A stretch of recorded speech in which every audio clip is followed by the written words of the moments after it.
napenda kutoa taarifa ya mafanikio yaliyopatikana kutokana na misako na operation zinazoendelea kufanyika mkoani Ruvuma kama ifuatavyo.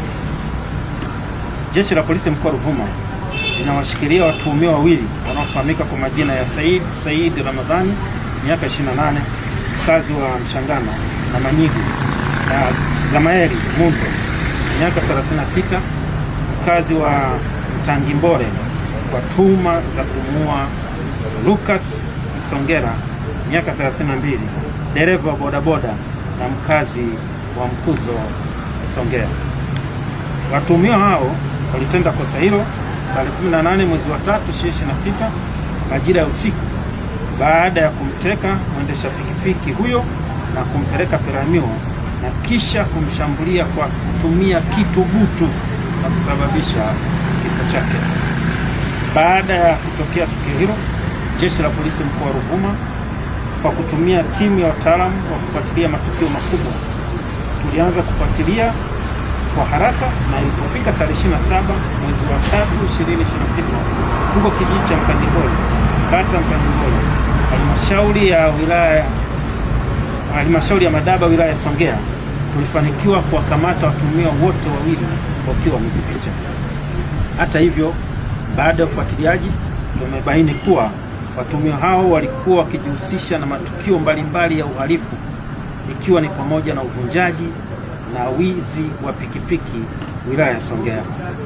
Upelelezi wa tukio hilo unaendelea na mara baada ya kukamilika, watuhumiwa watafikishwa mahakamani kwa hatua zaidi za kisheria.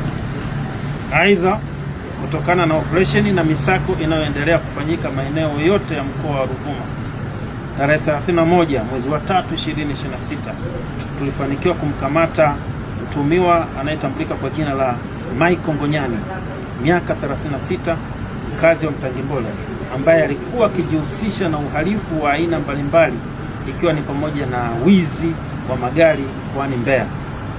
Na baada ya kupekuliwa mahali alipokuwa akiishi, alikutwa akiwa na vitu mbalimbali vidhaniwavyo kuwa ni vya wizi kama ifuatavyo.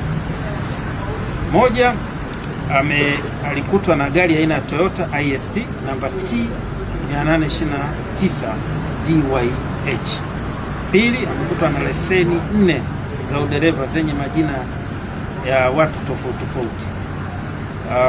Tatu, amepatikana na sound bar moja aina ya Skywood.